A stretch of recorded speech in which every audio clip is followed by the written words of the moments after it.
Hey, this is Marco from Crypt Crawler. We're a Western Australian death metal band. We've got our new album, The Immortal Realm, coming out on Friday, September 13. Catch us all around Australia this September, October as we tour the 2024 Australian Immortality Tour. Fantastic, Marco. How you doing tonight, brother? Yeah, going well, thanks, man. And you? Yeah, very, very good, mate. Very good. Now, as you say, you'll be releasing your new album, The Immortal Realm, this Friday, September 13th. Like, you can't tell me it's a coincidence that you're dropping it on Friday the 13th. Well, as an independent band, we get to choose whenever we want to drop it. And I saw that date in the calendar and I was like, that's the one.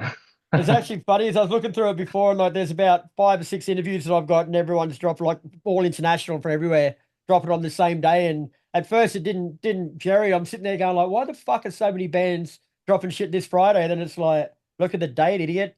I love my horror movies, so yep, Friday the 13th it is. Sweet. So tell us a bit more about the Immortal Realm from a musical point of view then, bro, and sort of what you're going for with it. So we've tried to take a step up from the previous album. It's what you expect from Crypt Crawler, except all the songs are punchier.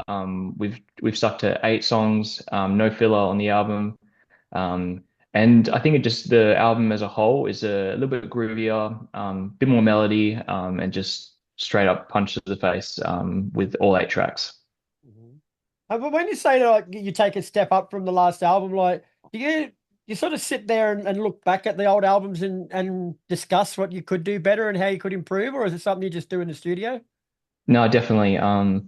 We learnt a few lessons from the previous album, Future Surfer, which there's some really great songs on that album, but there's a few songs which maybe were a bit of a filler track, or the album was padded out a bit too long, being at 46 minutes versus this new album, which is 33 minutes. So just wanted to make sure to straight to your face punch, and yeah, just look back on the songwriting and just try and make sure that we can really make everything so cohesive and release the best album possible.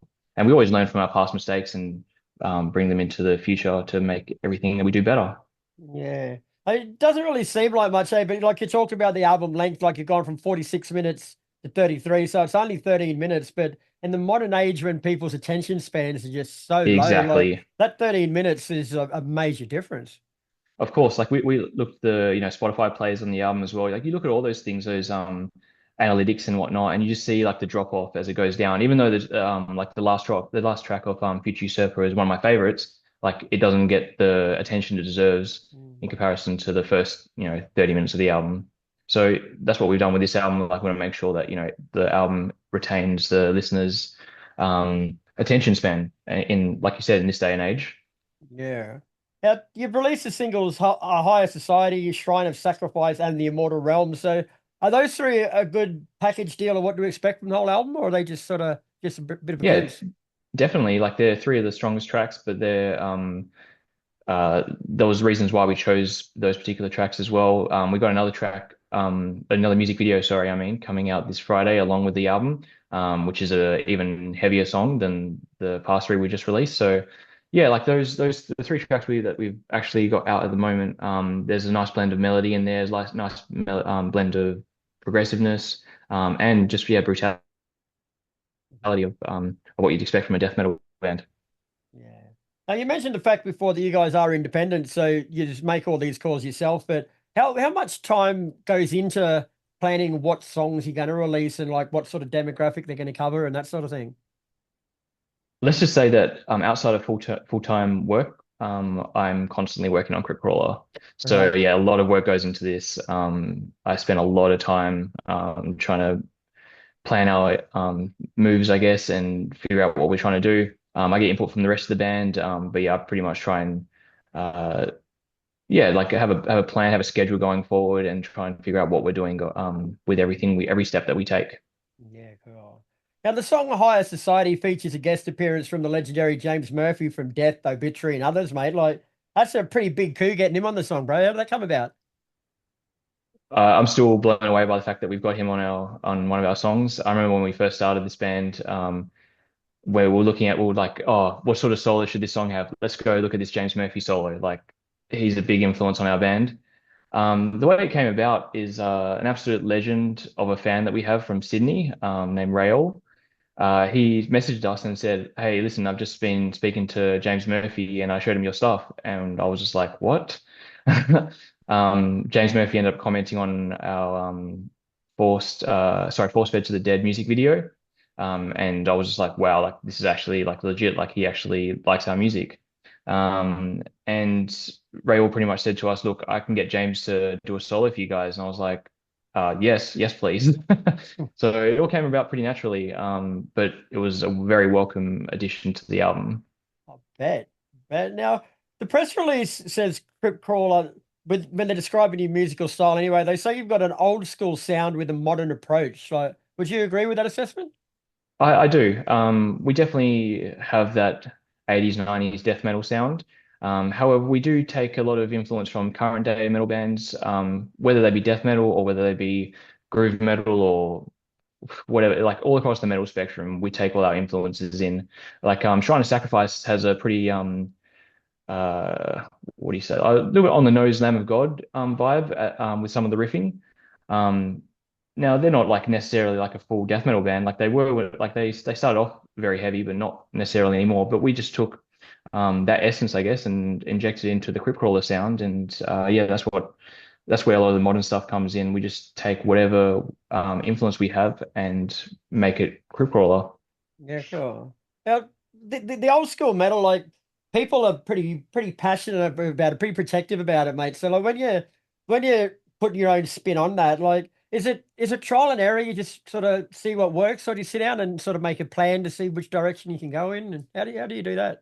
I think it all comes about quite naturally. We're always testing riffs and seeing what works. A lot of the time, like if someone plays a riff and someone else doesn't like it, like we either try and make it better or we sort of steer it to how it should be sounding in regards to our influences and what we think that Crypt Crawler should sound like. Now, I listen to metal pretty much constantly. Like I love all the old school metal stuff. I love modern day metal. Um, and I know how protective fans are over metal. And I completely understand it. And it's our goal to be a real fucking world-class metal band. Good. Now you mentioned this before, bro, but you've got an Australian tour coming up starting in Sydney on September 20th. Then you hit Melbourne, Fremantle, Perth, Brisbane, and Gold Coast, and finish in Adelaide on October 26th. Like it's a decent run of shows, mate. You're covering some territory. We love touring Australia. Like what can we say? Like, every show, like every time we've gone over east and gone outside of Perth, like we've had some amazing times. And being an independent band again, like I've mentioned before, we have to do all those plans ourselves. And if we want to look as professional as we are, and we want to come across to everywhere in Australia, like we need to do that ourselves and make it work. And it's exactly what we're doing. We're trying to make sure we get to everyone and everyone sees us and everyone gets to know Crypt Crawler. Yeah, sure. Now, in between that, somewhere you've also got a hometown show with a little known band called Nile. Oh, that's pretty fucking exciting, bro. I'm so stoked for that. Their new album is incredible and I cannot wait for that show. Yeah. And how do you prepare yourself for something like that, man? Like fucking it's like you can't just kid yourself and say it's just another show. Um, I guess we do have to say it's just another show. Like, we have to go into it every show has the same mentality. Like, even if we're playing to 50 people, we're playing to 500 people. You have to give those same fans the exact same respect they deserve. And going into a Nile show, there's going to be a lot more people watching us, and it's just going to be another Crypt Crawler show that we put our heart and soul into, to make sure that it's the best possible experience for the fans. Yeah. Now I'm gonna have to bring this one up too, bro, because you've had a pretty good year, mate. Like back in May, you played Hammer Sonic over in Asia, mate. Like there's bands Lamb of God, Astro, Cradle of Filth, Venom Inc., Fear Factory. Like what the fuck? How good was that? That was incredible. Wasn't even something that we were expecting to do this year. Just the message came through, and we were like, let's do it. We have to get on board. It was literally like just over 3 weeks before the festival. I think we got Wow. told, and we're like, yep, we have to make sure that everyone's in check to go. I had to One of our guitarists had to rush a passport through, and yeah, we made sure we got over there. And it was an incredible experience. It was blistering hot, but I wouldn't change an absolute thing for the world. It was incredible over there. And how were those bigger bands to you, mate? Like, did they give you the time of day? Did they sort of respect the fact that you were there doing what you do, or was Yeah, we it? definitely we got to hang out with Misery Index. We got to speak to Nervosa. Who else did we get to speak to? Lamb of God walked past us, which was pretty pretty insane. Um, yeah, it was an awesome experience. Like as soon as we finished our set, we literally took 2 seconds to go backstage, dry off because it was sweltering on that stage, and then we sprinted over to see Suffocation side of stage, and that was again mind blowing. Good on you, bro. Well deserved, my friend. But that's all Thank we you. got time for tonight. The new album, The Immortal Realm, is out this Friday, September 13th. I'd listened to it before this, mate, and it blew my fucking ears off. It's a nice slab of brutality, mate. Well done.